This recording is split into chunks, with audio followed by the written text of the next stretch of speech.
Good morning. This is the Fat Health Teacher. I just got done swimming with my son at my sister's house, which was actually a lot of fun. But he fell in twice when he wasn't planning to. Now, I was right there and I caught him, but it got me to thinking, like, what were the stats for parenting? Or, sorry, for unintended drownings. I guess that's different from intended drownings because that's murder. Anyway, so drownings.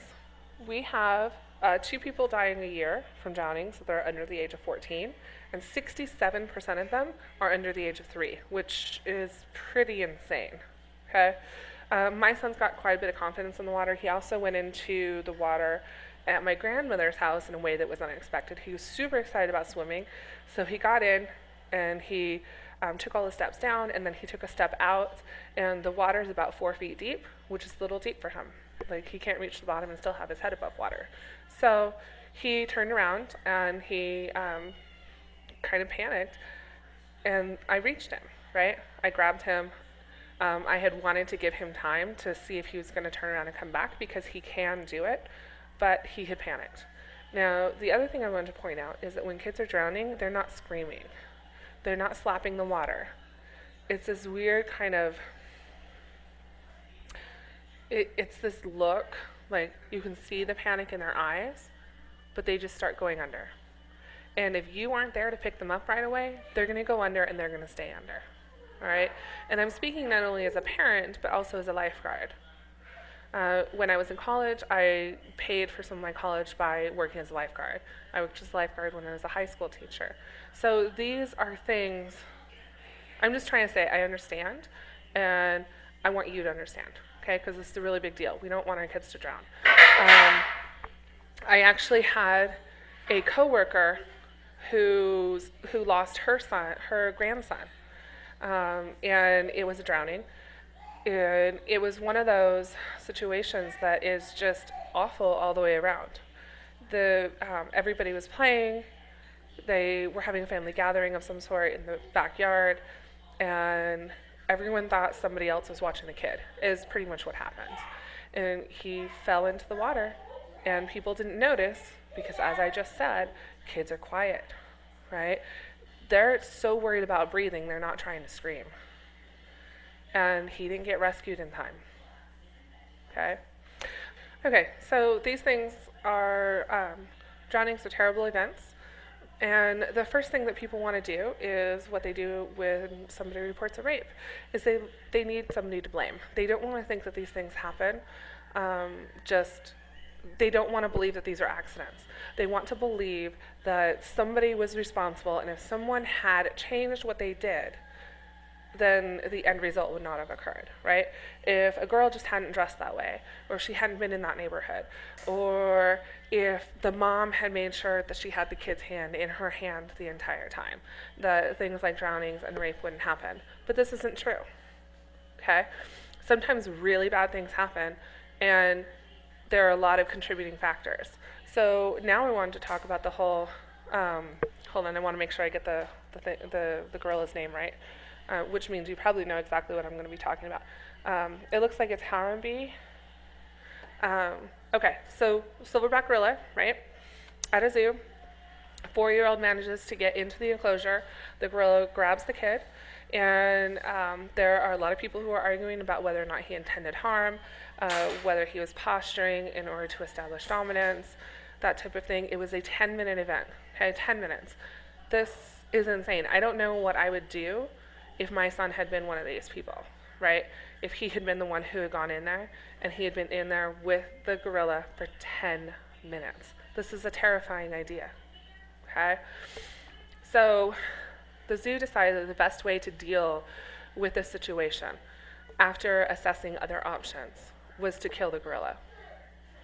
And now the world has gone crazy. There are people who are saying the mother should be required to pay restitution to the zoo. There are people who are saying that the mother should be put in a cage in order to replace the gorilla. There are people who are calling her a terrible mother, a negligent mother. They're saying that she should go to jail for child endangerment. I'm appalled. I have to say, I'm completely appalled. Because when I heard this, my heart went out to her. All right? this is not something that she would have predicted could happen. And there were multiple factors that occurred, right? First, she was momentarily distracted. She was taking a picture. She was momentarily distracted. And the kid walked away. Okay? Kids disappear so quickly. It's not even funny. As she was looking for him, he had managed to climb behind a bush. And he was seen by other people, but they didn't react quickly enough. Like, they didn't see what had happened. And they just kind of saw that there was this kid going into the enclosure, and there was a bush. And the bush was blocking what the mom was looking for. So, like, that connection didn't happen, okay? Between people saying, hey, this mom's looking for her kid, and we have this kid over here who's doing something that we're not expecting him to do. And then the kid fell down a 15-foot, like, moat thing that helps keep the gorilla contained. And at this point, the gorilla took him and was dragging him around. And they didn't know how to get the child safely.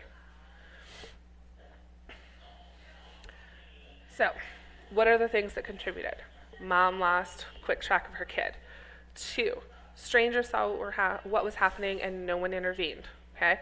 Somebody could have intervened, but they just didn't make the connection quick enough. And 3rd, an enclosure that is supposed to be completely secured to prevent people from going into it was not. And a 4-year-old was able to slip through. This was a terrible event. And please, stop slamming the mother. Stop slamming the parents. I'm going to say this, and I don't mean to say it lightly, but stuff happens. All right? Sometimes really bad stuff happens. I know we want to blame, because with blame, then we can say, well, it's not going to happen to me because, and then you fill in the blank, right? But it could still happen. Okay. So speaking of this, some things that you should be aware of are that, 1, I'm an attachment parent, which means I react in a non-confrontational way with most of the stuff that my son does. So if he's misbehaving, I don't spank him. I don't put him in timeouts. I put him in time-ins. I will hold him. I will talk to him. I will calm him down. I'm teaching him to manage his emotions. It's all part of attachment parenting. I also keep him close. But I am also a free-range parent. And this is actually kind of a dangerous thing to be doing at this time period. And not because it's a more dangerous time for our kids, but because the things that happen to kids is more visible, right? You had the guy last summer, the summer before, who seems to have intentionally left his child in the back of the car to die, all right? There was an article that hit the news this morning about some parents in Japan who were upset with their child, and so to punish him, they dropped him off in the forest, and they left, and the child died. You have parents who are not negligently harming their kids, but like full-on intentional harming. And I can't even think of all of the things that have happened. And I constantly struggle with how much freedom should I give my son so that he can become self-sufficient, and I worry about how close to keep him. I want him to know that he can handle things. And so when I'm in a place that I've determined is a safer environment, right? Because no environment's going to be truly safe, even at home. I will let him have the freedom to run ahead. And I will let him have the ability to look at something while I'm looking at something else. And the important thing is that we're communicating. And I make sure that he knows where to find me, and I make sure that I'm keeping an eye on him, but I'm giving him space. I am letting him look. I'm letting him find. I don't want to raise a kid who panics the moment something unexpected happens. I want him to understand that he is going to be able to handle things, right? The thing that terrifies me the most about the whole free-range parenting thing, which is something that I really want to do for him, is how judgmental other parents are at this time and how they choose to handle things. I'll share a couple of stories with you. So we had This isn't me. This is a story of a woman who was visiting her mother in California. She had left her sleeping children in the car for a minute, maybe two, and went inside a store to grab something that they needed immediately before their flight back home. And she was in and out. She was very quick. She made sure that the kids were in a locked vehicle, that they were secure. And when she came out, she got in her car and she left. When she landed at her home airport and called her mother to let her know that things were okay, the mother said that the police had visited. Okay? Because she had been reported as having left her children in a hot car. And it turns out that for those couple of minutes that the mother was inside, somebody had taken pictures of the children that were in the car, and contacted the police. Okay? We know that kids die in hot cars. I get it. But instead of freaking out, why don't you, wait for the parents? Like, why is the immediate thing to get the police involved? This woman had to fight for years in order to clear her name. Okay? This one happened recently in Albuquerque. So a few weeks ago, a woman decided to go into Planet Fitness, and she was working out. And while she was in there, her 11-year-old son, I think he was 11, didn't want to go in. So he stayed in the car, and somebody called the police. And the kid refused to open the door. So people were immediately saying, well, he doesn't know how to open the door. His mom told him not to open the door. She has charges being pressed against her. With my own son, we were in California. It was 70-degree weather, and we had been out doing a lot of errands. I was making a quick stop for coffee, and he asked if he could stay in the car. So he had my phone. He was watching videos. I had the windows rolled down about a third of the way.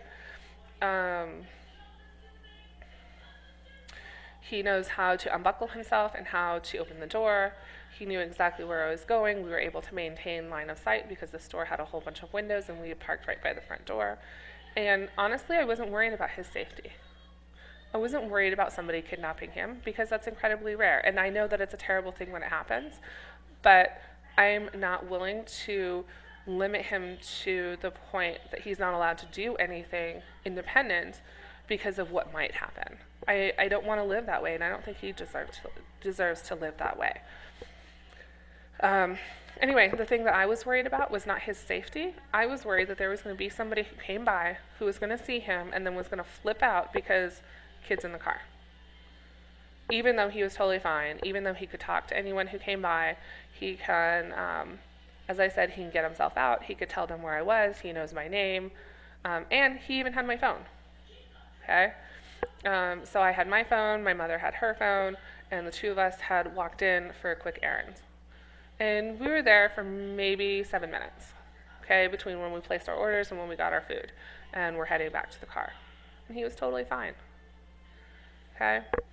I remember growing up and my grandmother went to the post office and I was sitting in the car and it was so hot that I was drenched, right? But she told me to wait in the car. So I did. I remember with my parents, this is before my brother was born, the three of us were sitting in a little car while my parents were inside, and we were in a standard. And guess what? We figured out how to disengage the brake. And so we went rolling. Okay. Did they go to jail? No. Because people knew this stuff happens, right? It happens. And is it irresponsible or is it stuff happens? No, they could have said you need to drag all three of those kids in there for your very quick errand. Or they can say we're going to trust them. Okay? I mean, it's such a fine line to have to walk. Oh, we have the other parents who allowed their children to walk. They were allowing their children to walk home. It was a mile away, but they wanted to walk, right? And they even had like these little like lanyards with signs that said, "Hey, I'm a free-range kid. This is my contact information. My parents know where I am." And the parents still got in trouble. A CYFD investigation was opened. This is crazy. When did we go from watching out for each other to policing each other? Because those are two very different things. Okay? If I'm in a playground and I see a kid doing something dangerous, I'm going to talk to them about it. And it doesn't mean I'm going to attack them or I'm going to push them or I'm going to call the cops. But I'm going to talk to them, right? Because that's the first thing. That's the first thing that you do. Or I might say, honey, where's your mom? Or where's your dad? Or who are you at the park with, right? Just to make sure that the kids are all right. But we have become so paranoid because, and I think this is what it has caused it, because of the media, right? Because they take this story that normally wouldn't be national news and suddenly everybody knows about it. It's a tough situation to be in. How many of you who are over the age of 30 remember playing around in your neighborhood? Remember being able to say, Mom, I'm going out, and you take your bike and you go ride around with your friends. Or you go over to your friend's house. Or you go to the playground. When I was growing up, we lived in like a housing complex. And there was a basketball court right next door. My parents didn't come and watch me play basketball the whole time. They were inside doing their own stuff.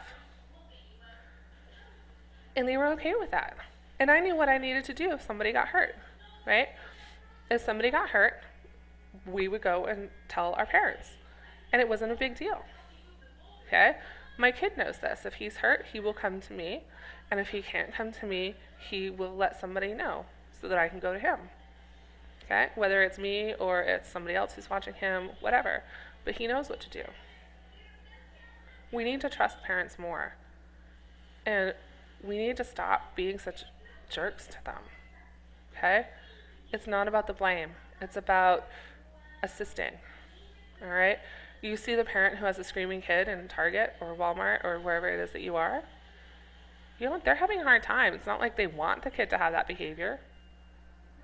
But the kid's disappointed or the kid's tired or the kid wants to eat. There's so many reasons that a kid could be throwing a tantrum, okay? If you don't like it, you can help, you can walk away, you can talk to store security, which seems a bit overboard to me, but you gotta do what you gotta do. I'm just saying that instead of constantly blaming, how about we help each other out? This has been a long and rambling-ish thing. I don't know if I made my point clear at all. I'm going to go ahead and put this all together and post it. This is the Fat Health Teacher signing out. I will actually be getting on the road again for the final leg home in a couple of hours. I will see you tomorrow. Thank you very much.